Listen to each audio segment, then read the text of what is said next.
Bonjour à tout le monde. J'espère que vous avez passé un bon début de semaine et que vous avez pu profiter du temps pour avancer dans votre travail, mais que aussi vous avez réfléchi un petit peu à la dernière session qu'on a eue sur l'introduction des statistiques avec mes collègues Julia et Nicolas qui sera aujourd'hui ici avec moi. Aujourd'hui, on sera un petit comité, ce sera moi-même, Gianluca et Nicolas, pour vous présenter une formation cette demi-matinée sur les statistiques énergétique et comment est-ce qu'on va passer des statistiques de chaque produit énergétique, comme on a vu la semaine dernière, à construire des bilans énergétiques. Et après, comment est-ce qu'on peut calculer aussi des émissions de CO2. Après ça, dans la deuxième partie de la matinée, on va regarder un petit peu comment est-ce qu'on peut calculer les indicateurs d'efficacité énergétique et aussi comment est-ce qu'on va faire le reporting et les calculs des prix d'énergie, des différents produits énergétiques. Sans plus perdre de temps, je vous propose de commencer avec la formation. Moi et Nicolas, on va commencer donc avec les façons et les méthodologies que l'AIE utilise et que conseille d'utiliser aussi les États et les différents pays pour passer des statistiques à construire des bilans énergétiques. Donc, dans cette formation, on va voir, comme on a dit, un peu les bilans énergétiques, qu'est-ce que c'est un bilan énergétique, pourquoi il est important de calculer un bilan énergétique. Et après, on va voir un petit peu une introduction de quels indicateurs et quelles informations on peut récupérer dans le bilan énergétique. Aussi, pour les émissions de CO2, on va voir un petit peu qu'est-ce qu'on peut calculer, qu'est-ce que le type d'analyse qu'on peut faire avec les émissions de CO2. Ça sera juste une introduction pour voir l'importance des bilans énergétiques et de calculer les émissions de CO2. Après ça, on va aller un peu plus en détail sur la partie technique et Nicolas va vous ramener voir les différentes méthodologies pour calculer les bilans énergétiques, comment est-ce qu'on va vraiment passer des statistiques en unité physique à des bilans énergétiques complets avec toutes les sources d'énergie dans la même unité énergétique. Après ça, on va aussi voir un peu plus en détail comment est-ce qu'on va pouvoir estimer les émissions de CO2 à partir d'un bilan énergétique complet. Donc, commençons avec la première partie. Pourquoi un bilan énergétique c'est important et qu'est-ce que c'est un bilan énergétique? Un bilan énergétique, c'est un tableau qui nous donne des informations très complètes sur la situation énergétique dans un pays. Dans ce cas-là, vous voyez les bilans énergétiques que l'AIE a produit pour la République démocratique du Congo pour l'année 2018, grâce à les données aussi qu'on a reçues de vos collègues qui sont connectés aujourd'hui. Et ça, c'est un bilan qui vous permet de voir dans les lignes, donc ici dans les différentes lignes, on peut voir les différents flux d'énergie, donc où c'est consommé, où c'est produit l'énergie. Et non, on peut voir ici en vert l'approvisionnement, que ça inclut la production, les imports, les exports, la consommation dans les banques internationales, et après les changements des stocks, par exemple. Mais après, on peut voir aussi qu'il y a le secteur de la transformation, donc ces produits qui vont venir à faire partie de ma consommation, de mon approvisionnement, comment est-ce qu'ils sont utilisés dans mon pays? Il y a certains qui vont être transformés, par exemple, en quantité de gaz naturel qui est utilisé dans une centrale électrique pour produire de l'électricité. Donc ici, il y a une transformation d'un produit, que c'est le gaz, à un autre, que c'est l'électricité. Ou par exemple, la transformation du pétrole en produit fini pétrolier, comme la transformation du pétrole brut en gasoil, essence, etc., dans une raffinerie. Et après ça, on a aussi la consommation finale, qui c'est séparée de la transformation et de la consommation du secteur de l'énergie, parce qu'on va vraiment l'énergie utilisée pour des fins utiles. Par exemple, dans l'industrie, pour faire tous les procédés, dans les transports, pour faire bouger des véhicules, ou dans les résidentiels et dans les autres types de bâtiments, par exemple. Donc, on voit qu'on a dans un bilan énergétique toute l'information de l'approvisionnement jusqu'à l'utilisation finale de l'énergie. On a aussi dans les colonnes, on peut voir tous les produits énergétiques ensemble. Si on a le charbon, le pétrole, le gaz naturel. Et donc, ça va nous permettre de faire des comparaisons. C'est des informations qui sont comparables entre eux pour tous les produits parce qu'on va mettre dans les mêmes tableaux et dans les mêmes unités énergétiques. Donc, on peut se dire, par exemple, en regardant la somme d'approvisionnement, que pour la République démocratique du Congo, on a les biocombustibles qui représentent la part la plus grosse, notamment pour la consommation dans le secteur résidentiel. Mais après, les produits pétrolifères importés, l'hydroélectricité représente aussi une partie importante de la production énergétique de la République démocratique du Congo. On a aussi des totaux, donc on peut voir un total combien on consomme dans chaque secteur, par exemple, un total combien on approvisionne énergie dans notre pays. Mais important de voir que le bilan énergétique, c'est une vision d'ensemble de la situation énergétique d'un pays. On peut voir tout de suite, par exemple, en regardant le bilan énergétique du Congo, qu'il n'y a pas de raffinerie et qu'il y a une production de pétrole qui s'est complètement exportée pour après remporter les produits finis de pétrole. Par exemple, on peut voir aussi qu'il y a une forte production d'électricité à partir de l'hydroélectricité, soit de barrages hydrauliques.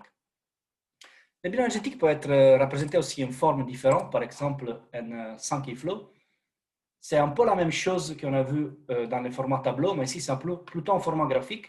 Plus les barreaux sont larges, plus c'est grand la partie de produits spécifiques. Par exemple, on voit pour l'Afrique ici en violet les produits pétroliers, la production. Notamment, c'est grand pour l'Afrique parce qu'il y a des pays producteurs très grands comme la Nigeria, l'Angola, par exemple. Et après, on a le biocombustible, par exemple, en vert. Et de gauche à droite, on passe de la production à les importations, donc l'approvisionnement. On va arriver jusqu'à la transformation, les exports et après la consommation finale dans les différents secteurs. Donc, ça, c'est une autre façon de représenter un bilan énergétique, mais c'est aussi très intéressant parce que c'est des formes graphiques. Vous pouvez regarder ce type de graphique de bilan énergétique sur le site de l'AIA, ici à ce lien-là. Il y a un peu plus ou moins tous les pays, incluant la République démocratique du Congo. Ici, en effet, on voit le bilan énergétique représenté en forme de Sankey pour le Congo. On voit que les biocombustibles représentent la plus grosse partie de l'énergie. Tout de suite, c'est très facile de voir dans cette information graphique. Mais aussi, on peut voir que la production du pétrole, elle est vachement élevée, mais qu'elle s'est complètement, on voit ici, exportée et pas consommée au niveau national. Ou de fait, les importations de produits finis comme l'essence, les gasoil, les GPL, qui vont être après consommés dans les différents secteurs. Maintenant, on peut passer à voir un peu plus l'importance du bilan énergétique. On a déjà vu un peu les différentes raisons, mais en effet, une chose importante, c'est qu'elle permet les calculs de l'offre de la consommation totale d'énergie, permet d'étudier des schémas dynamiques du marché de l'énergie du pays en regardant un ensemble avec tous les produits énergétiques et tous les différents secteurs de consommation et d'approvisionnement. Permet aussi de mesurer les différentes sources d'énergie dans le mix national. Donc, on peut voir pour le Congo, on peut voir tout de suite que les biocombustibles, c'est la partie la plus grosse, mais si on exclut ça, il y a aussi la production de pétrole qui prend une partie importante dans le marché énergétique du pays. On a la consommation dans tous les secteurs d'activité. On peut calculer des indicateurs, par exemple l'intensité énergétique en divisant l'approvisionnement en énergie totale par le PIB du pays. On peut aussi voir la dépendance aux importations, par exemple en regardant combien de ma consommation vient de la production nationale ou des importations d'autres pays. Donc, il nous donne une idée de la sécurité énergétique qu'on a par rapport à un produit spécifique et combien on est dépendant des importations des autres pays. Donc, déjà, beaucoup d'informations. Ça nous permet de calculer combien on consomme par habitant, combien une personne au Congo consomme, par exemple. Et ça nous permet aussi de faire des contrôles de qualité des données ultérieures. On peut regarder dans un bilan énergétique et trouver des erreurs dans les statistiques. Et donc, ça nous permet d'aller à nouveau en arrière dans les statistiques et corriger au cas où on a trouvé une erreur. Parce que, par exemple, dans le secteur de la transformation, dans un bilan énergétique, on peut tout de suite voir l'efficacité. Parce qu'on a les intrants qui auront un signe négatif et les sortants, donc les produits finaux, qui auront un signe positif. Et si dans les totaux, on voit qu'il y a un signe positif, ça signifie qu'il y a peut-être une erreur parce que les efficacités seront plus élevées que 100%. Mais on va voir ça plus en détail plus tard. Allons voir très rapidement quel type d'indicateur on peut calculer avec un bilan énergétique si on utilise aussi des indicateurs économiques. Par exemple, en utilisant la population et le PIB, on peut calculer la production énergétique, on peut calculer l'intensité énergétique comme l'approvisionnement total en énergie divisé par les PIB. Ça nous donne une idée de combien d'énergie notre pays a besoin pour produire une unité de produit intérieur brut. Ou par exemple, la consommation d'électricité par habitant. Donc, il y a pas mal de choses qu'on peut faire. Allons voir quelques exemples. Un exemple, c'est l'intensité énergétique, qui est aussi l'indicateur ODD 7.3, donc de développement durable. On voit ici que l'intensité énergétique peut être calculée, si on regarde le graphique à gauche par rapport à l'OCDE, on voit que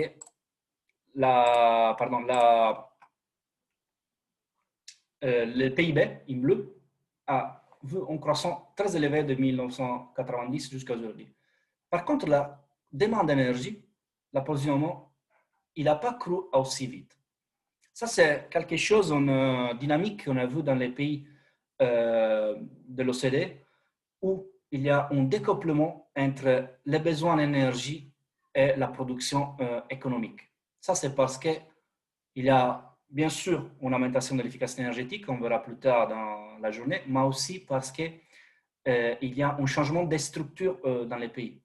Donc, la partie des services, par exemple les services financiers ou les services de commerce, ils ont pris une place plus grande dans l'économie et eux, ils nécessitent moins d'énergie pour créer du PIB, donc du output économique. Si on regarde la même chose pour le Congo, on voit que le graphique est un peu plus compliqué, on peut voir. Et pourquoi? Parce qu'en effet, il y a eu un développement économique rapide, il y a eu de l'accès à l'énergie, donc beaucoup plus de personnes ont accès à l'électricité, par exemple.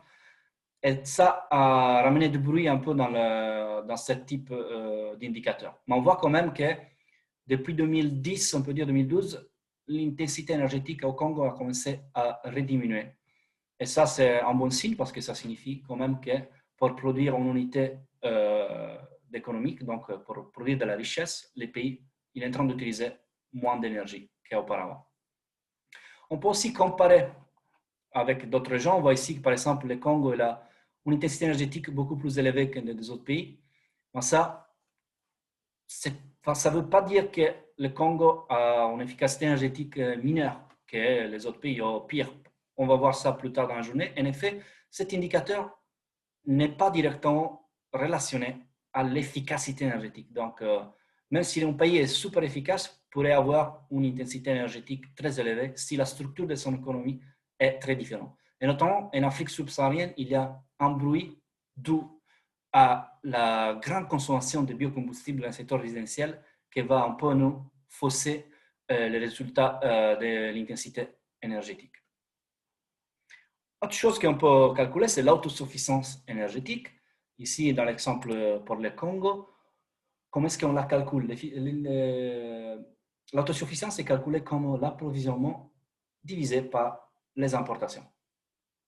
Donc, par la production, pardon. Donc, plus on a une production interne grande, plus on est autosuffisant. Par exemple, dans le Congo, on voit qu'on est plus ou moins à 100%. En effet, ça, c'est dû surtout, je pourrais dire, à les biocombustibles, comme on voit ici, parce que les biocombustibles sont notamment pas importés ou exportés, sont plutôt collectés dans la région. Et comme la quantité représente une grosse partie de la consommation, on voit que ça peut fausser pour l'Afrique subsaharienne notre résultat pour certains pays surtout. Si on enlève, si on regarde les graphiques à droite, un peu pour le Congo ici, non, ici pour le Congo, et on regarde les résultats de l'autosuffisance énergétique, on voit qu'ils sont un peu différents, en effet. On passe encore plus élevé qu'avant, et ça c'est parce que le Congo il produit beaucoup de pétrole et l'exporte totalement. Donc ça donne au Congo, pour cet indicateur, une autosuffisance énergétique plus élevée. Par contre, très important ici, c'est pas oublier que même si avec cet indicateur, on voit que le Congo il est autosuffisant en énergie, il y a de prendre en compte le fait que les produits finis qui sont consommés sont tous pratiquement importés, comme on peut voir ici. En effet, le Congo il produit du pétrole, mais il les exporte pour après réimporter les produits finis. Donc, il y a le manque de raffineries dans le pays. Et si on calcule l'autosuffisance énergétique par rapport à les produits pétroliers, on va voir que c'est de 0%, parce qu'on a une approvisionnement de 700, mais une production qu'on ne voit pas ici dans les bilans énergétiques, on pourrait l'avoir dans la transformation, mais que c'est de 0. Donc, très important aussi à regarder plus en détail les informations avant de prendre un indicateur très agrégé pour mener à des conclusions. Comme on peut voir qu'il y a beaucoup d'informations, c'est ça les points qu'on voulait faire aujourd'hui. Quelque chose d'autre qu'on peut faire, c'est aussi regarder la consommation dans le secteur résidentiel, par exemple, par habitant. On voit que dans les pays de l'OCDE, une personne consomme au moins le double que dans les pays de l'Afrique subsaharienne. Et si on regarde plus en détail, en excluant l'utilisation traditionnelle de la biomasse, donc le biocombustible, le bois, le charbon de bois, dans les ménages, on verra que la différence est encore plus grande. Il y a une personne en Afrique subsaharienne qui consomme 98% moins d'énergie moderne que dans les pays de l'OCDE. Donc ça, c'est aussi une autre analyse qu'on peut faire avec les informations qui sont dans les bilans énergétiques. Par rapport aux émissions de CO2, qui peuvent être calculées, comme on a dit, avec les bilans énergétiques, on peut voir des trends passés et on peut dire que, à part une grosse augmentation des années 70, qu'on ne voit pas dans ces graphiques, qui a presque doublé les émissions globales depuis les années 70 jusqu'à aujourd'hui, on voit que la part quand même des pays de l'OCDE, qui était en 2000 plus de la moitié, 56%, a diminué beaucoup aujourd'hui. Aujourd'hui, on est qu'à 36% pour l'OCDE et le reste, c'est les pays de non-OCDE. Donc, les émissions globales ont augmenté de 2% par an. Par contre, dans les pays de non-OCDE, l'augmentation c'était très élevée de 4,2% par an en termes des émissions. La partie de l'Afrique est encore, quand même, comme on voit ici, est encore faible, à plus ou moins 4%, malgré une forte augmentation. Même en le continent africain, l'augmentation des émissions est de plus ou moins 4% par an. Donc, c'est aussi quelque chose à suivre. Mais d'où viennent les émissions de CO2 par rapport à l'énergie? Comme on peut voir ici, en bleu, pour l'OCDE et non-OCDE, la plus grosse raison des émissions de CO2 par rapport à la production de l'énergie, ça vient de la production et l'utilisation de l'énergie surtout, ça vient de la production d'électricité et de la chaleur, donc de la centrale électrique. On peut voir ici que plus ou moins les 2/3 des émissions globales viennent de la chaleur et les transports mis ensemble. Les transports, c'est représenté en violet ici. Donc les voitures, les autres types de transports publics aussi, plus la production d'électricité représente plus de 2/3 des émissions globales. En Afrique subsaharienne, par contre, on peut voir que la situation c'est un peu différente. Et la génération d'électricité représente une partie un peu plus petite, en effet. Comme on peut voir ici, la République démocratique du Congo, les transports routiers, par exemple, représentent la partie la plus grande des émissions liées à la consommation d'énergie. Parce que aussi l'électricité au Congo il est plutôt produite en utilisant de l'hydroélectricité, donc il n'y aura pas des émissions associées. Et c'est pour ça aussi que c'est un peu différent que pour les autres pays du monde. Intéressant par contre à voir, c'est comment les émissions vont être si on va réattribuer les émissions liées à la production d'électricité, on les réattribue à chaque secteur qui consomme cette électricité. Donc, par exemple, si dans ma maison, je consomme de l'électricité, on va se dire que ma consommation d'électricité est liée à des émissions et on va les réattribuer à les ménages ou les bâtiments.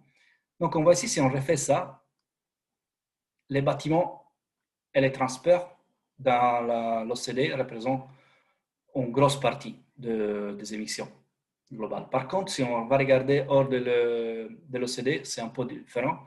Et même en Afrique subsaharienne, on voit très clairement que les transports, elle est toujours la partie la plus grande des émissions, avec plus ou moins la moitié du total.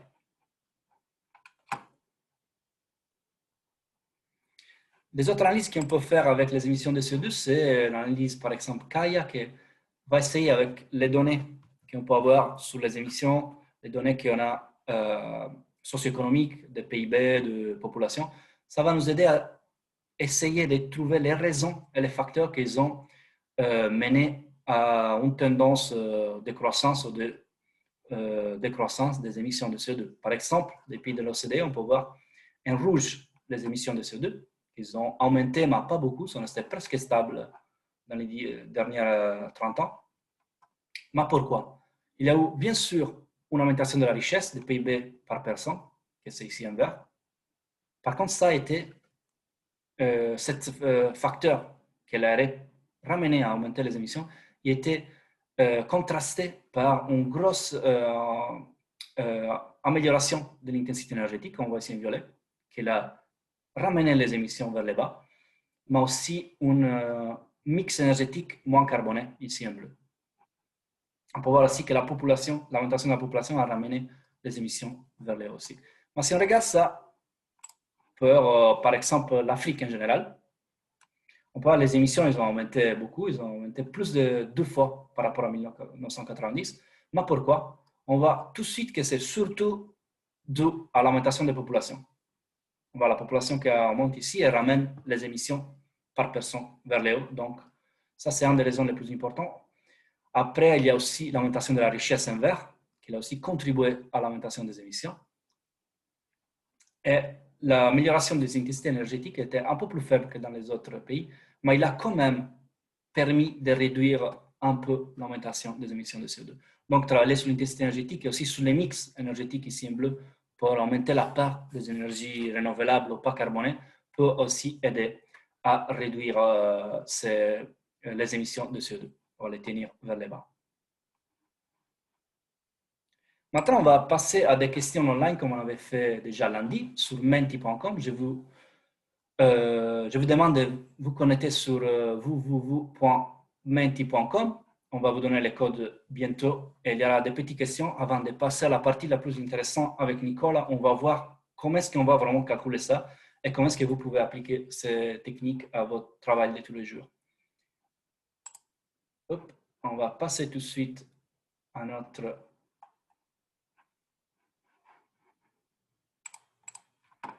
menti.com.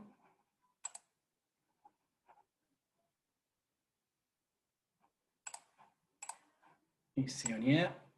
On va bien, Nicolas, les menti? Parfait. Donc, notre première question, c'est la prochaine.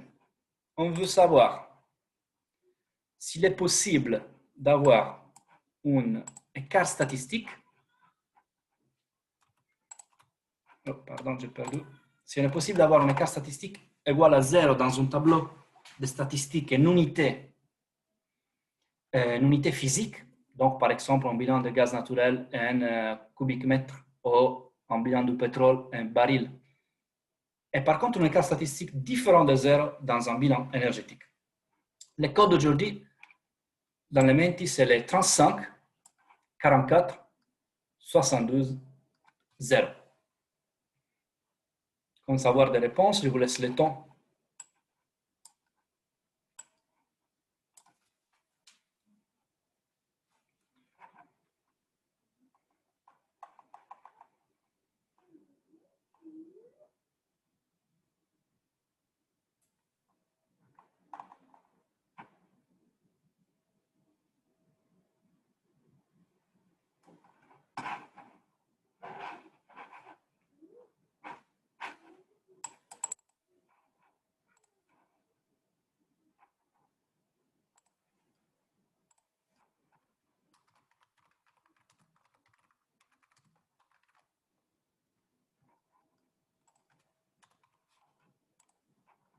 Il y a 10 personnes qui ont déjà répondu.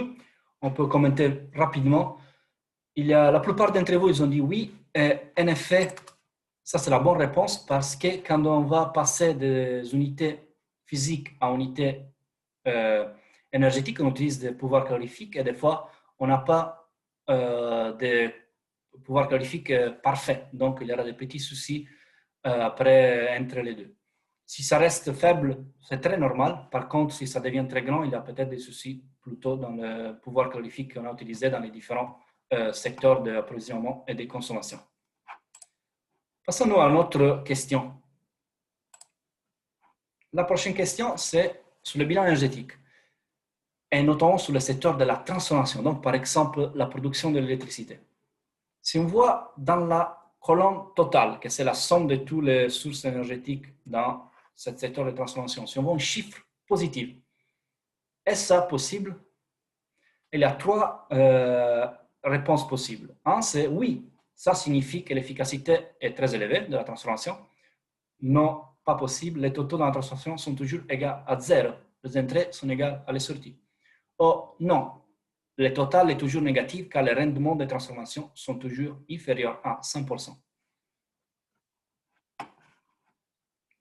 Je sens pas le temps de répondre à la question.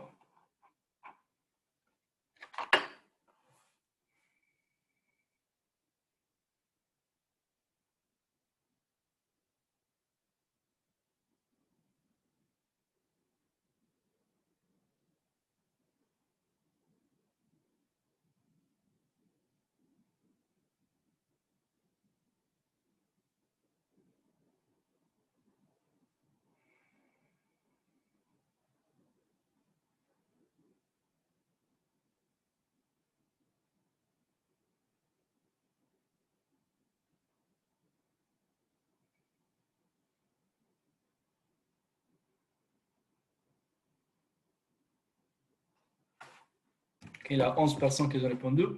Je veux bien encore que pour utiliser les menti.com, que certains d'entre vous n'ont pas encore utilisé, il faut aller sur ce site www.menti.com et juste mettre les codes ici et non à droite. On va utiliser les mêmes codes de toute la journée, donc vous allez juste réouvrir la page que vous avez laissée à côté et la prochaine question va s'afficher. Donc ici, on a beaucoup de personnes qui ont dit oui, cela signifie que l'efficacité de la transformation est élevée.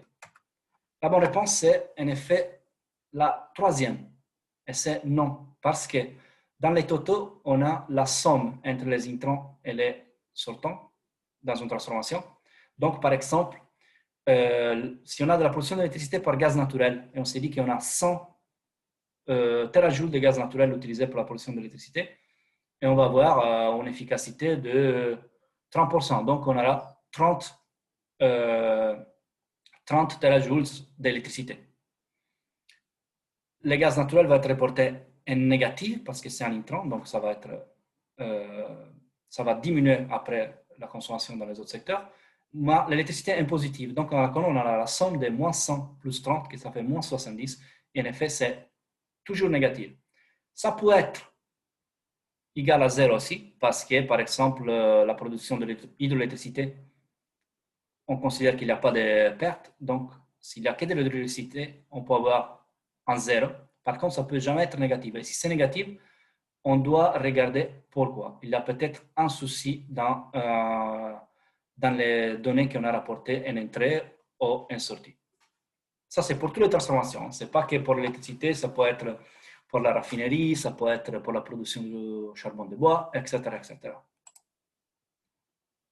Ça, c'est les dernières questions avant de passer à la prochaine partie de la présentation. Est-ce qu'avez-vous jamais dû fournir un indicateur sur les données énergétiques de votre pays au cours des dernières années? Et si oui, quel était? Vous pouvez écrire ces réponses libres et après on va voir un bon nombre de mots s'afficher sur l'écran et ça va être intéressant un peu d'analyser votre travail sur les indicateurs. Ça peut être l'intensité énergétique, ça peut être les mix énergétiques ou la consommation par habitant ou toute autre chose. Il y a un nom en premier, ça c'est bien, oui. C'est beaucoup de noms, c'est très grand. Bah bon, ça c'est une bonne chose aussi parce que peut-être, regardant un peu les exemples qu'on va présenter aujourd'hui, vous pourrez utiliser les données produites par votre pays ou publiées par l'IEA ou des autres entités internationales ou régionales et créer des indicateurs pour faire des analyses intéressantes. Par exemple, combien d'électricité consommée par habitant dans l'industrie. Je vois que les noms deviennent de plus en plus grands. C'est intéressant. Je suis sûr qu'il y a des personnes interviewées qui ont calculé des indicateurs. Je n'ai vu des personnes qu'on a déjà rencontrées à des autres formations qui calculent des indicateurs. C'est intéressant de voir qu'il y a quand même 5 personnes qui n'ont jamais calculé. Et ça peut être intéressant. Même si vous n'avez pas calculé, vous pouvez utiliser des indicateurs calculés pour des autres personnes. Alors, on voit quelqu'un qui commence à donner des exemples. La consommation d'électricité, la production d'électricité, etc. Ça, c'est des choses qu'on peut calculer avec un bilan énergétique. On peut se dire, par exemple, le pourcentage d'électricité produit par l'hydroélectricité ou produit par une certaine plante de production, ou la consommation par secteur. L'efficacité énergétique de la cuisson, c'est exactement ça. Il y en a plein des indicateurs qu'on peut calculer.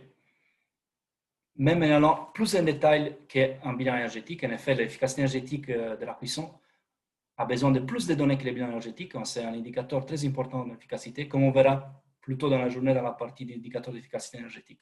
La consommation domestique, les exportations brutes, en effet. Il y a pas mal de choses qu'on peut calculer qui vont nous aider à comprendre un peu mieux la situation énergétique dans un pays ou dans une région et comparer aussi avec les autres pays.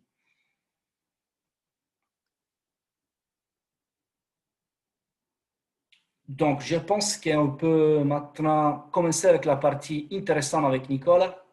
Si tu es prêt, Nicolas, je te laisse partager ton écran pour nous faire voir un petit peu comment est-ce qu'on peut utiliser les statistiques énergétiques pour créer des bilans énergétiques.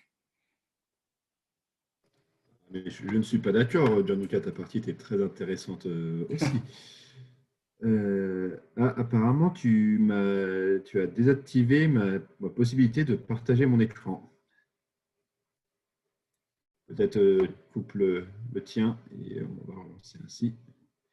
Donc oui, bonjour à tous et j'espère que ces premières parties sur le comprendre un bilan énergétique et quels sont les indicateurs, les possibilités qu'on peut faire grâce à ces bilans vous aura intéressé. On va passer maintenant à des parties un petit peu plus techniques. On va voir plus précisément comment on établit un bilan énergétique à partir des statistiques que l'on a.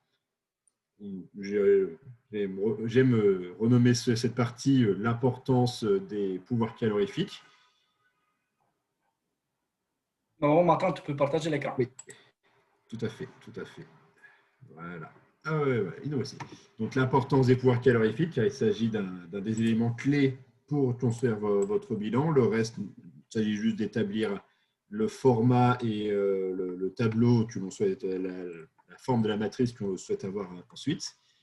Et nous verrons également plus en détail, il y a une question à ce sujet dans le Q&A auquel j'ai déjà répondu, sur l'établissement des bilans de CO2 et comment, à partir des bilans énergétiques, on obtient des émissions de CO2 qui sont utilisables pour les différentes normes internationales dont on pourra parler par la suite. Donc, commençons tout de suite avec le bilan énergétique.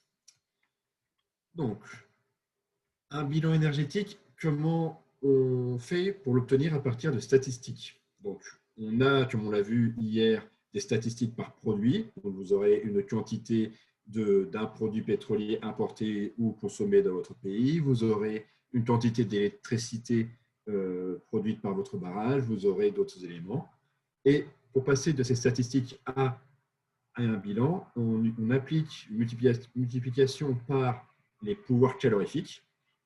Donc, les pouvoirs calorifiques inférieurs ou supérieurs suivant les normes que vous aurez choisies. Un changement de format pour aller dans le tableau tel que vous le souhaitez. Et on obtient ainsi le bilan. Il s'agit de la logique globale des choses. Pour revenir sur le pouvoir calorifique, on en a déjà parlé hier. N'oubliez pas, il s'agit donc de la quantité de chaleur, de la quantité d'énergie, la qualité, entre guillemets, de votre produit que l'on obtient lors de la consommation, lors de la combustion d'une unité de ce produit. La combustion d'un kilogramme de ce produit ou d'un litre ou d'un mètre cube, suivant l'unité choisie. C'est la seule valeur, le seul élément qui nous permet de faire justement cette conversion, de passer de valeur physique, d'unité physique, à une unité énergétique. Par exemple, nous, à l'AIU, nous avons choisi d'utiliser des kilotonnes de pétrole équivalent. On peut avoir des terajoules, on pourrait même imaginer des bilans en calories ou en gigawattheure, si on le souhaitait. Et les unités d'énergie étant compatibles les unes avec les autres. Il suffit juste d'appliquer un facteur de conversion. Donc, un petit exemple ici pour voir avec quelques nombres comment on procède. Donc, nous avons un petit bout de statistique avec la colonne des charbons bitumineux. Nous avons une production, des échanges, un approvisionnement, une différence statistique, vous noterez qui est de 0 ici, et des entrées pour la consommation finale ou la production d'électricité. Nous avons également nos pouvoirs calorifiques inférieurs qui ont été obtenus principalement par des laboratoires qui ont étudié les matériaux. Et c'est souvent le cas aussi pour les productions, dans le cas de charbon, mais ça peut être le cas pour des produits pétroliers. Normalement, les unités de production savent et contrôlent le pouvoir calorifique des produits énergétiques qu'ils vendent. Donc, vous devriez avoir ces informations aussi disponibles pour ces lignes-là. Donc, nous avons des pouvoirs calorifiques qui peuvent varier suivant les lignes sur lesquelles on s'intéresse, car là, je me dis, la production peut venir d'une mine locale, l'importation sera une importation d'un pays lointain, donc on n'aura pas la même qualité du produit, possiblement, et les consommateurs finaux ou les centrales électriques vont pouvoir faire une sélection de la qualité des produits énergétiques qu'ils utiliseront, et donc, on n'auront pas le même pouvoir calorifique moyen sur leur consommation. Donc, on utilise souvent, pour simplifier la vie, dans certains cas, des pouvoirs calorifiques généraux sur l'ensemble des lignes du bilan statistique, mais il est important de justement pouvoir voir un petit peu plus en détail. En multipliant ces éléments, on obtient donc un bilan énergétique en térawatts, où vous pouvez remarquer que la différence statistique est devenue 200 et non plus 0. Et comme vous l'expliquait Gianluca dans la question Menti précédemment, il s'agit d'un effet justement de cette variation des pouvoirs calorifiques, de la précision de ces pouvoirs calorifiques entre les différents flux dans le bilan dans l'aboutissement de ce bilan énergétique. Donc, encore une fois, il est nécessaire d'avoir des bonnes statistiques énergétiques, des bonnes données sur les quantités physiques dans votre pays et également de s'intéresser fortement au pouvoir calorifique. C'est un élément très essentiel pour bien suivre les données et avoir des données consistantes au cours du temps. Donc, nous avons vu vraiment l'aspect général, la philosophie générale pour obtenir un bilan énergétique. Maintenant, on va voir plus en détail comment on choisit justement le format du bilan et qu'est-ce qu'on décide et comment on établit ce bilan.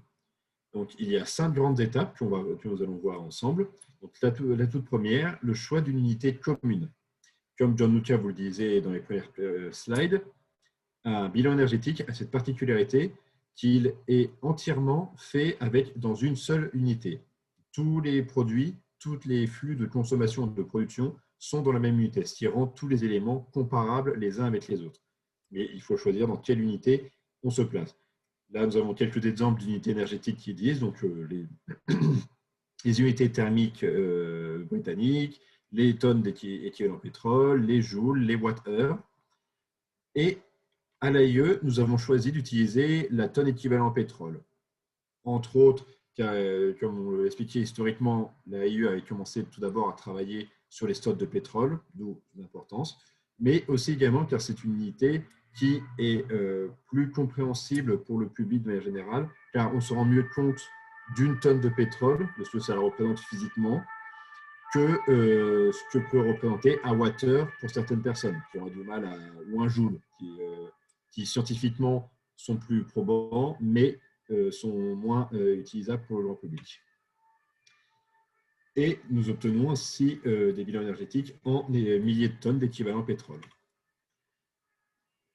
Si l'on regarde maintenant quel pouvoir calorifique utiliser, nous avons le choix entre deux en réalité, le pouvoir calorifique supérieur et inférieur.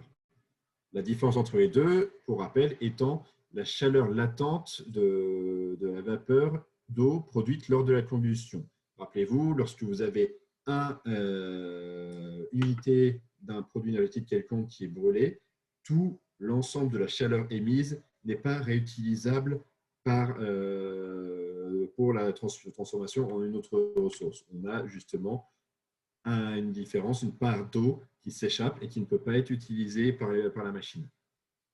La différence entre PCS et PCI est aux alentours de 5% pour les produits solides tels que le charbon et liquides tels que les produits pétroliers et de 10% pour les produits gaziers. Donc, à l'AIE, nous avons choisi d'utiliser le pouvoir calorifique inférieur, donc le pouvoir calorifique net sans cette vapeur d'eau, qui est ce qu'on appelle souvent aussi, en abus de langage, l'énergie utile, l'énergie qui va vraiment servir à la combustion et à la transmission de l'énergie au sein de la machine. Ensuite, le choix des pouvoirs calorifiques par produit. Donc là encore, un élément important, on ne peut pas avoir des pouvoirs calorifiques constants pour tous les produits, pour tout le temps. Les pouvoirs calorifiques vont varier au cours du temps, potentiellement d'une année à l'autre, suivant la qualité issue d'un puits de forage ou d'un champ gazier, entre les produits eux-mêmes. Naturellement, les PC de charbon et de produits pétroliers ne sont pas les mêmes. Ce ne sont pas du tout les mêmes produits.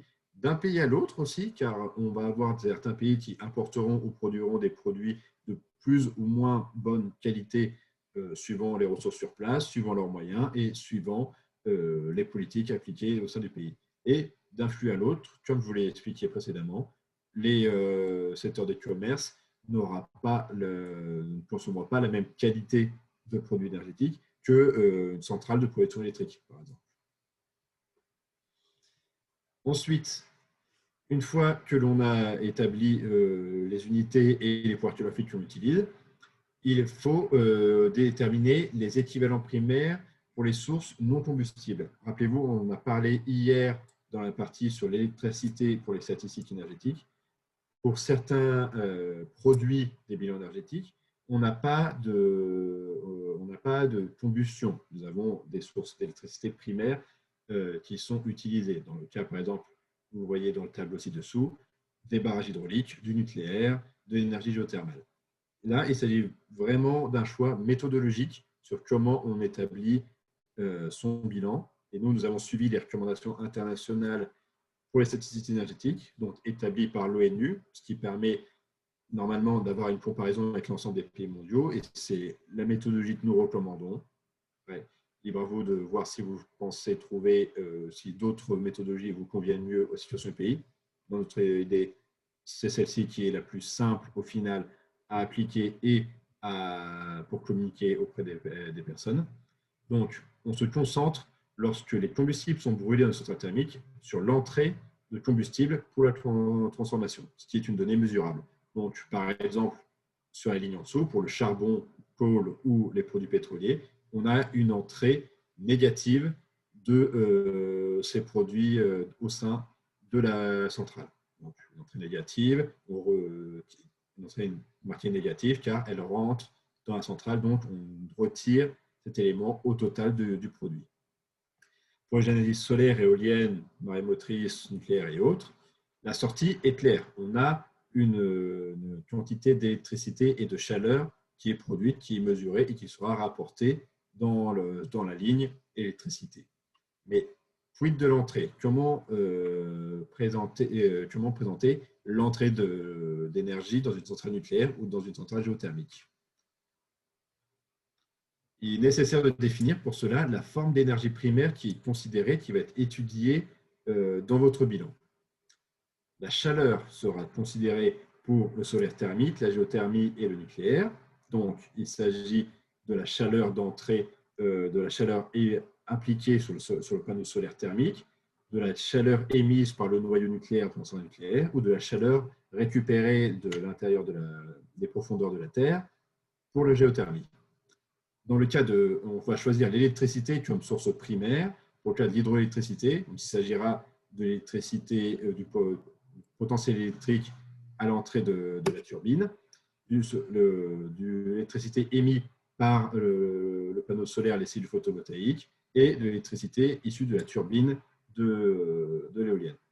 Pour la définir autrement, la première forme d'énergie produite pour laquelle plusieurs utilisations sont possibles facilement. C'est la définition que l'on donne pour la forme d'énergie primaire choisie pour définir ces éléments. Donc, excusez-moi un instant, voici.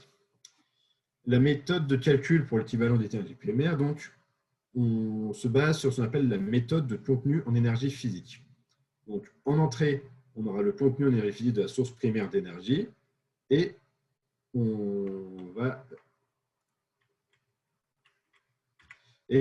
à partir de cela, on va appliquer des taux d'efficacité.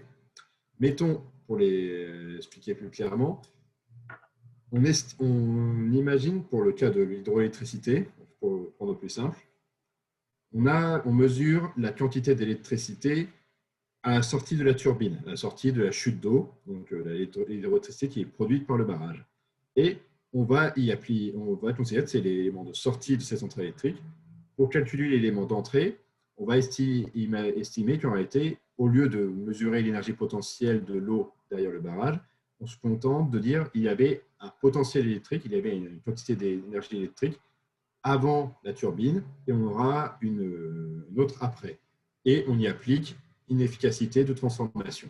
Dans le cas d'énergie hydraulique, on considère que cette transformation est efficace à 100%. Donc, l'entrée sera égale en réalité à la sortie au cas du barrage. C'est aussi le cas pour l'éolienne et pour le solaire photovoltaïque. Dans le cas où on utilise la chaleur pour forme d'énergie primaire, ça va être un petit peu plus compliqué. On va avoir, dans le cas du nucléaire, par exemple, la quantité d'électricité issue obtenue grâce à la chaleur du noyau nucléaire. Et on va considérer que la quantité d'énergie fournie par la chaleur a subi une efficacité de 33%, ce qui amène donc à une entrée qui sera bien supérieure à la sortie en électricité, si on regarde dans la même unité énergétique. Pour la géothermie, on appliquera une efficacité de 50% pour la chaleur et de 10% pour la production d'électricité. Je pense qu'on reviendra un petit peu plus en détail sur cela plus tard, si vous le souhaitez, par question. Et on va avancer maintenant vers, justement, une fois qu'on a tous ces éléments, qu'on a choisi comment calculer ces différentes cellules, ces différentes données, revenir sur la disposition d'un bilan énergétique. Donc, reprenons un bilan, maintenant qu'on a vu tout cela, et essayons de comprendre un peu ce que l'on voit dessus. Donc, tout d'abord, nous avons l'approvisionnement. L'approvisionnement, les premières lignes en haut de votre tableau qui vous indiquent justement la production, les échanges internationaux, les échanges pour les sautages internationaux, etc. Les produits raffinés et l'électricité sont des énergies secondaires. Donc, produits raffinés, les produits pétroliers issus en sortie de raffinerie et l'électricité produite par des centrales thermiques, par exemple. On leur attribue donc des valeurs zéro en production pour éviter de voir des comptes doubles sur les totaux de votre tableau. Et vous remarquerez que nous avons donc des valeurs positives pour l'électricité ici sur justement la ligne des centrales électriques. Pour ce qui est des produits pétroliers raffinés, par exemple, vous aurez ici le suivi de la transformation justement au sein de cette activité, avec un intrant un intrant de pétrole brut dans la raffinerie qui était ici à moins 1070 kilotonnes d'équivalent pétrole. Donc, une unité négative car c'est d'une entrée dans une transformation dans le bilan, et une sortie positive pour la production de l'ensemble des produits pétroliers en unité énergétique de 985 kilotonnes d'équivalent pétrole. Donc, la différence entre les deux représentera les pertes qu'il y a eu au sein de la transformation. Et vous pourrez les voir justement ici dans la colonne totale où pour les lignes justement de transformation, on a des totaux négatifs qui représentent justement les pertes qu'il y a durant ces transformations. Ensuite, nous avons cette ligne globale qu'on peut voir ici qui est la TEP, l'approvisionnement total en énergie primaire, qui représente justement l'ensemble qui est la somme de toutes les lignes au-dessus et qui représente l'ensemble de l'énergie disponible pour la consommation au sein du territoire. Donc, en conclusion sur les bilans, et on peut en rediscuter aussi durant la partie exercice un petit peu plus tard, on peut voir que les bilans énergétiques sont une source complète d'informations énergétiques. L'idée est de rendre ces données utiles et utilisables rapidement, d'avoir rapidement des informations sur les secteurs qui consomment le plus ou qui ont le plus de pertes en énergie pour la transformation.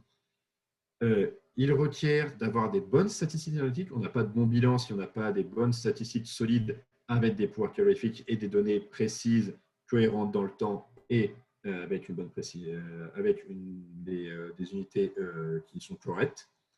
Et ils permettent de vérifier également rapidement les statistiques en vérifiant les taux d'efficacité de ces transformations, etc. Et le bilan, pourquoi on a toujours d'autant d'importance à cela?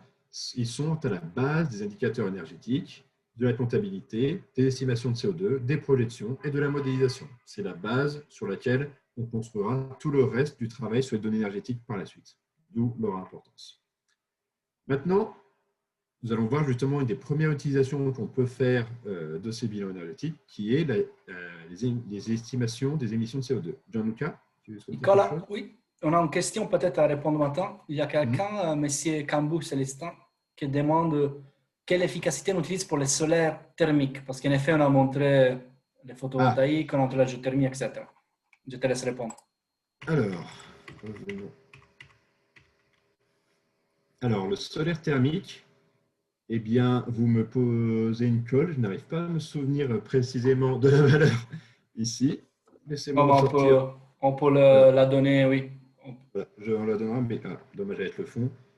Je rappelle que, voilà, en cas de doute, je me réfère toujours à ce manuel du statisticien de l'énergie, qui est justement qui comptabilise ce genre d'informations. Donc, laissez-moi juste quelques secondes pour retrouver cette information. Mais en fait, l'important, c'est que ces types de valeurs par défaut sont établis pour certains types de production d'électricité, comme on voit la géothermie, ou le nucléaire, ou l'hydraulique, éolien et solaire. Et on va utiliser toujours le même type d'efficacité par défaut. Après, en effet, c'est possible, je pense, pour les solaires thermiques, corrige-moi Nicolas, c'est vrai, avoir des données plus spécifiques indépendamment des types de centrales utilisées.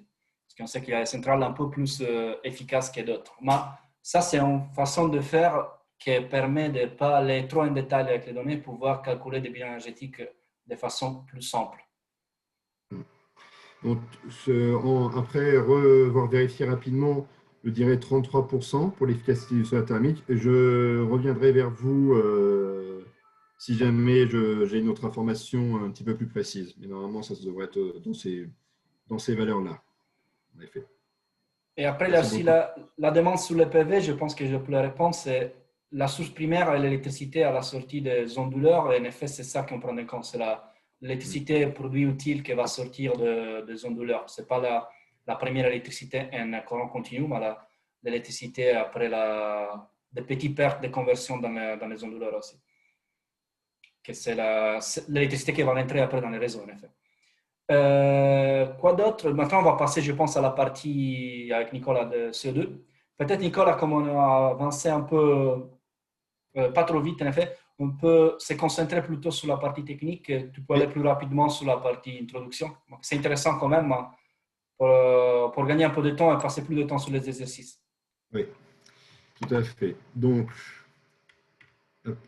sur justement donc, les parties théoriques, nous allons avancer un peu rapidement, comme disait Gianluca. Donc, rapidement, les émissions de CO2, je pense que vous êtes à peu près tous au courant et il y a de nombreuses ressources là-dessus.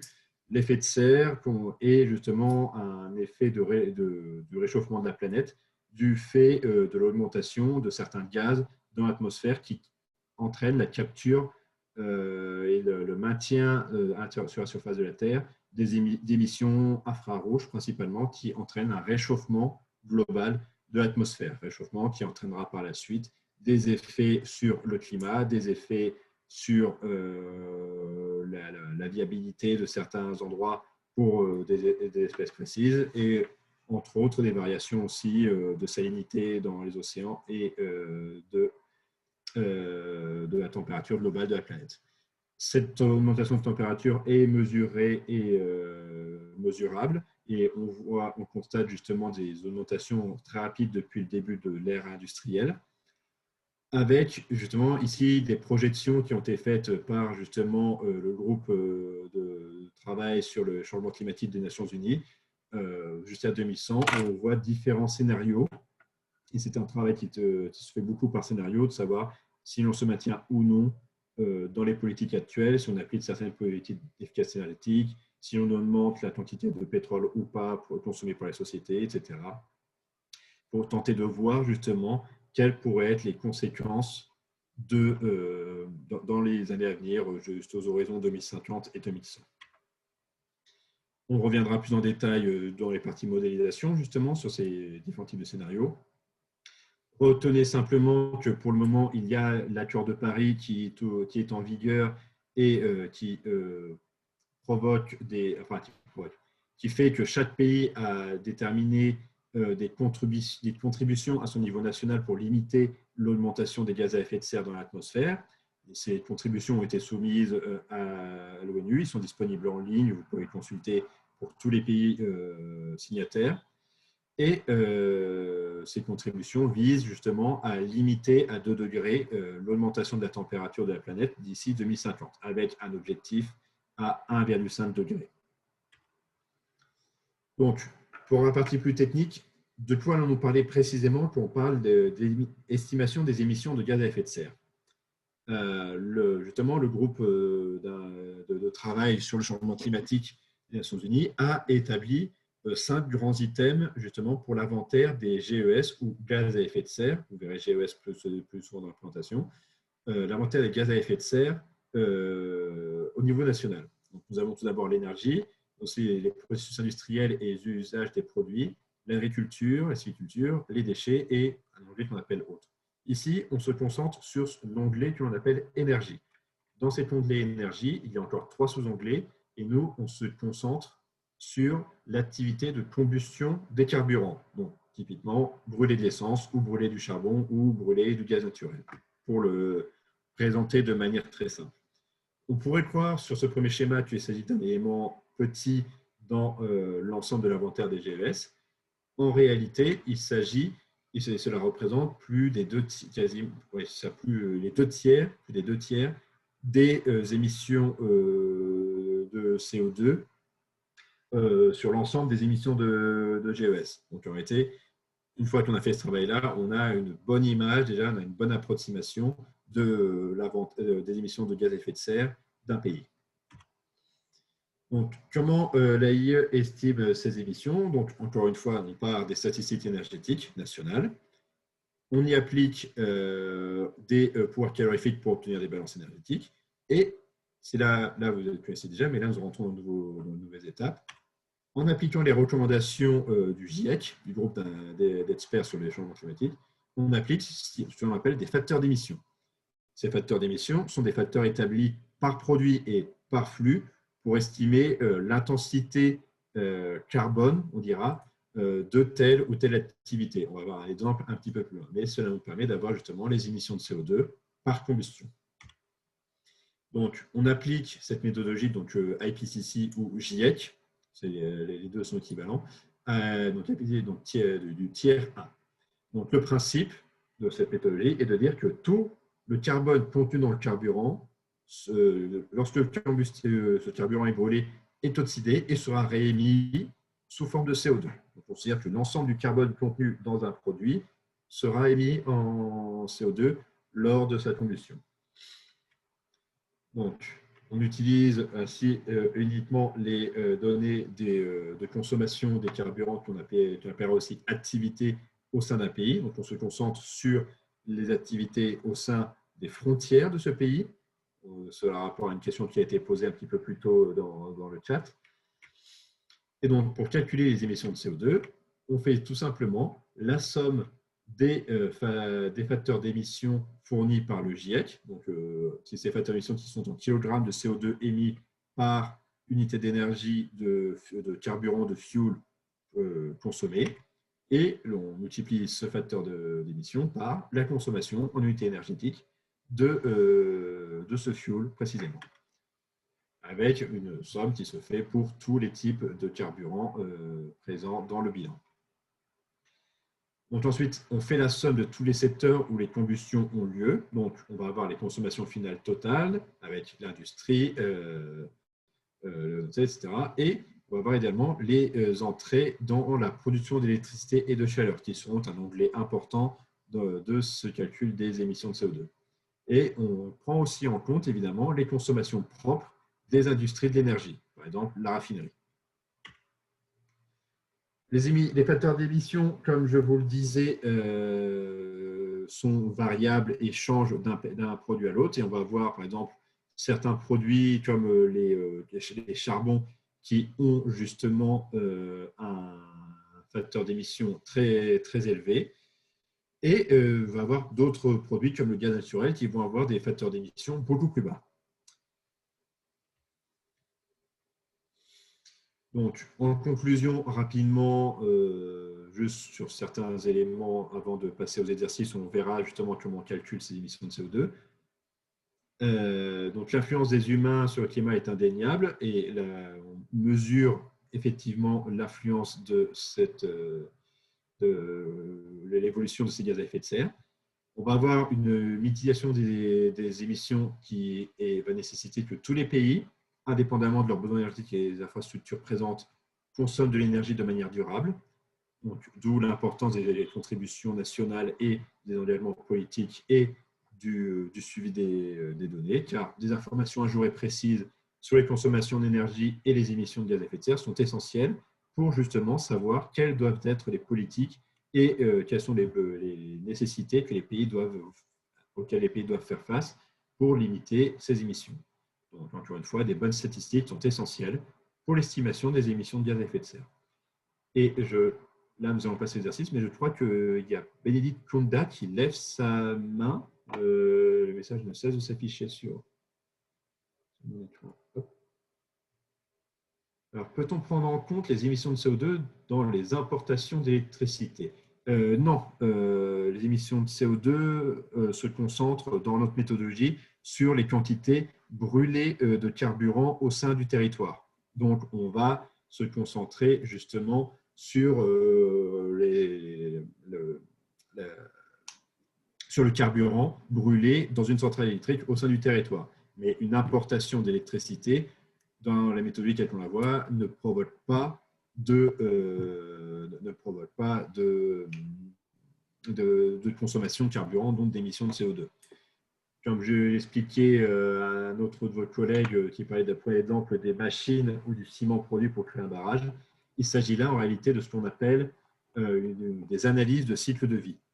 Donc, il s'agit d'essayer d'étudier dans ces cas-là d'essayer d'étudier l'ensemble des influences que l'on peut avoir et l'historique justement des activités sur faire un bilan global de combien en CO2 a coûté la création de tel objet ou de telle activité. Ce n'est pas exactement ce qu'on voit là, on se concentre sur justement la combustion des carburants.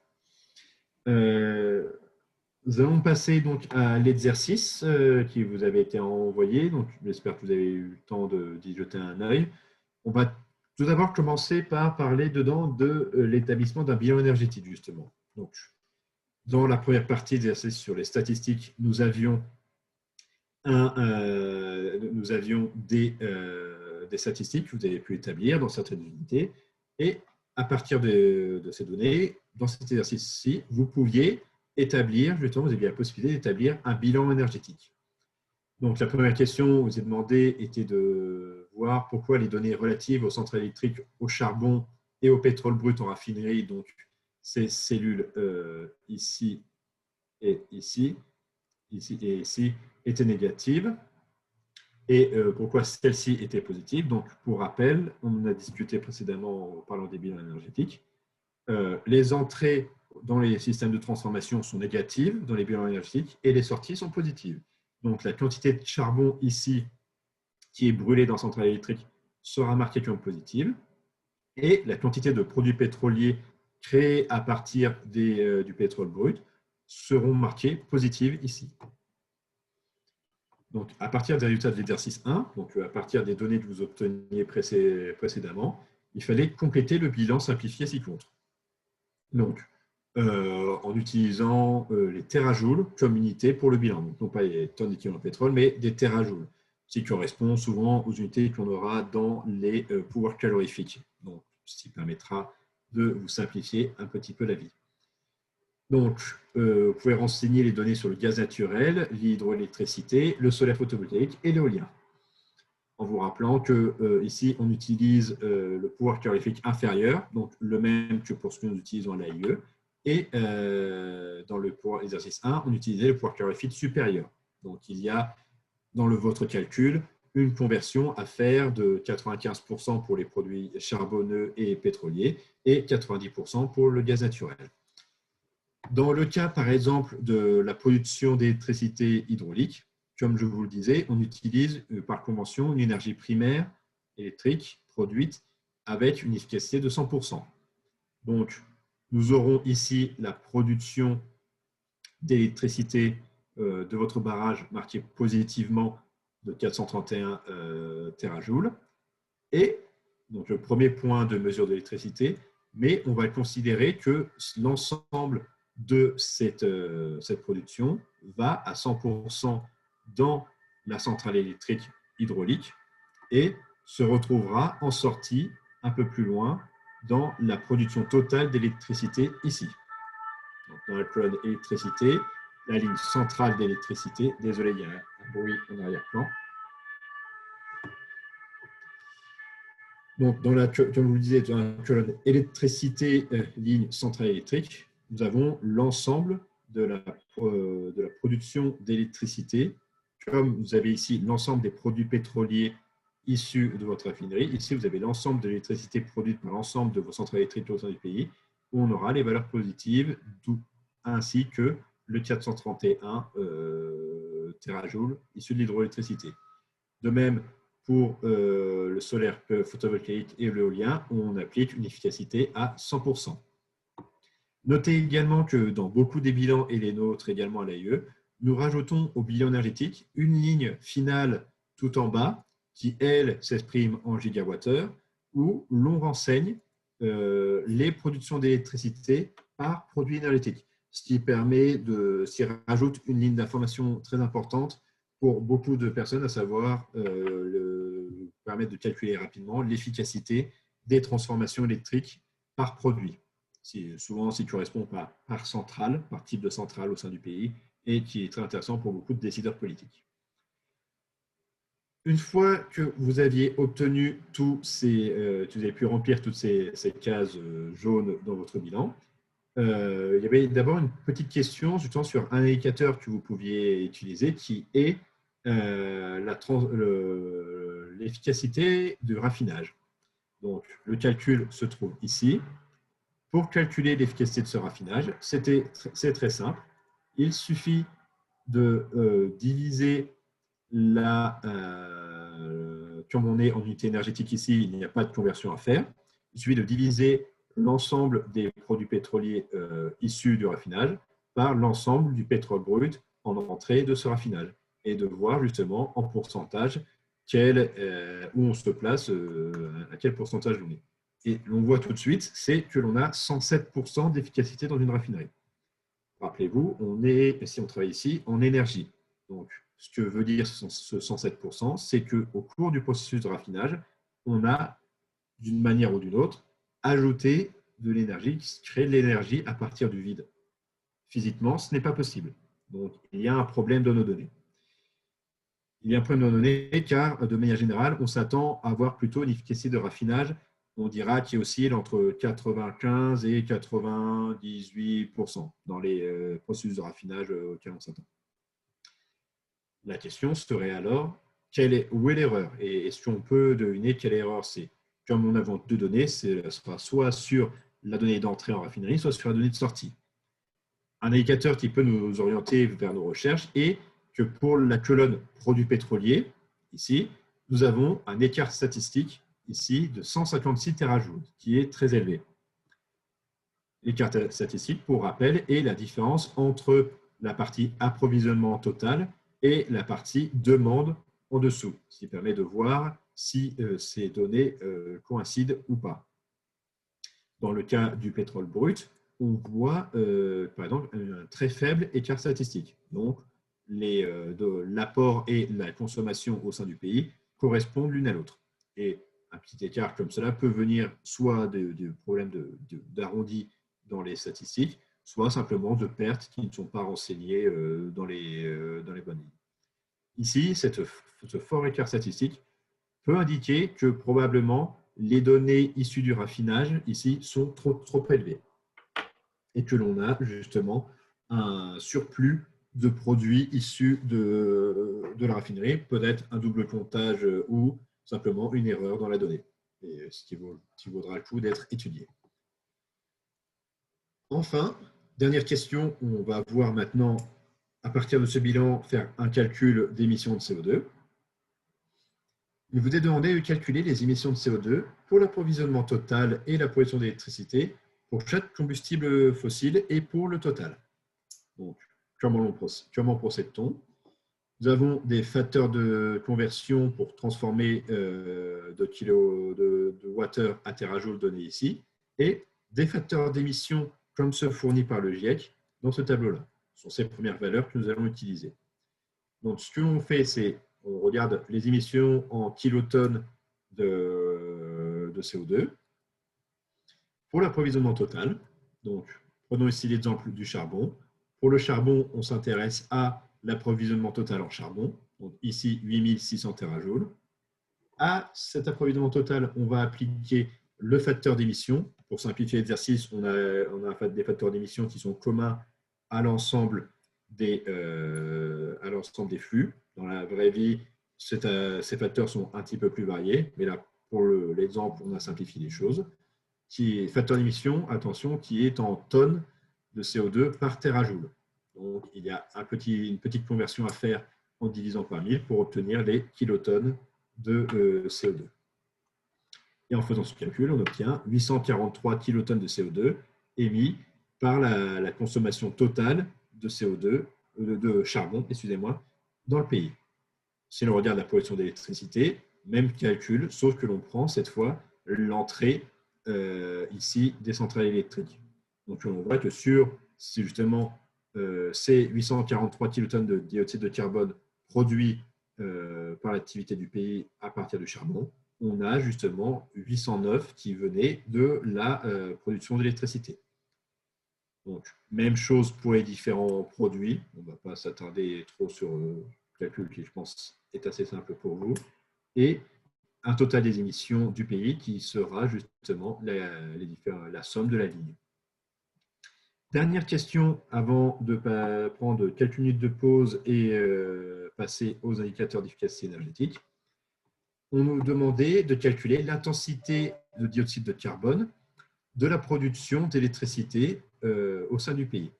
Donc, ce que l'on entend par là, c'est que l'on souhaite savoir combien de kilotonnes de grammes de CO2 ont été émises pour générer chaque kilowattheure d'électricité dans le pays. Ce qui permet de rendre compte, est-ce que nous avons une électricité dite verte ou pas? Est-ce que notre production d'électricité est propre? On utilise aussi parfois ces termes.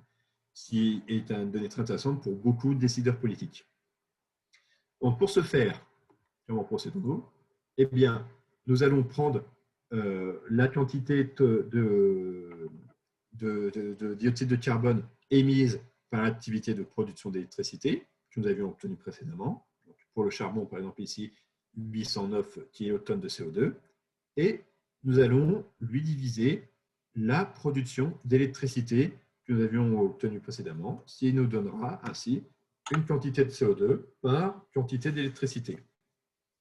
En faisant la bonne conversion pour avoir les unités demandées, on obtient que environ 1 kg et puis plus d'1 kg de dioxyde de carbone a été émis par kilowattheure d'électricité générée avec le charbon.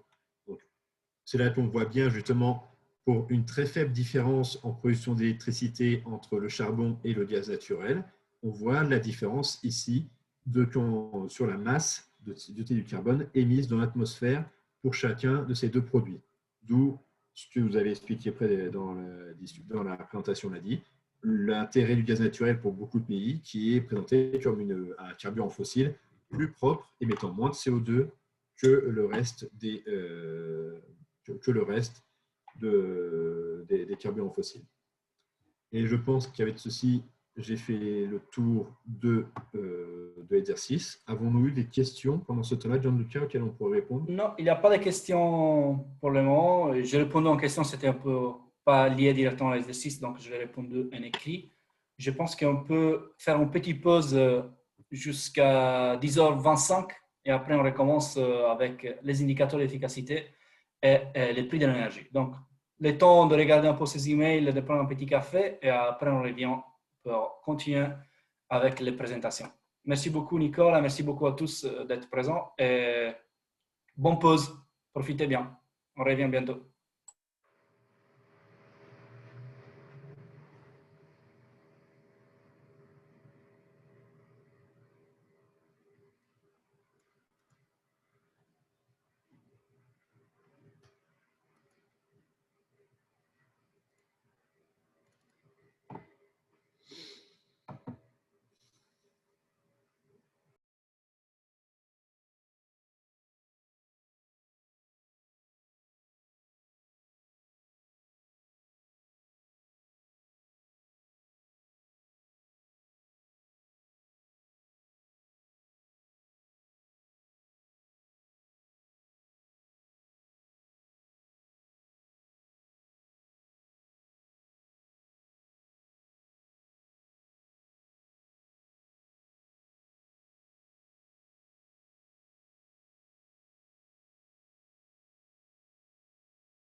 Donc, rebonjour à tous. Jean-Luc, tu as le temps, si tu veux, juste le temps de lancer. Je voulais voir s'il y avait profité peut-être quelques minutes, si d'autres personnes ont besoin de revenir. Si vous avez s'il y avait des dernières questions sur la partie précédente, le grand café est prêt. On peut voir un petit peu si tout était clair pour vous sur les émissions de CO2 et les balances, ou sinon, nous pouvons passer tout de suite la deuxième partie de cette matinée qui sera consacrée aux indicateurs de l'efficacité énergétique et les prix de l'énergie.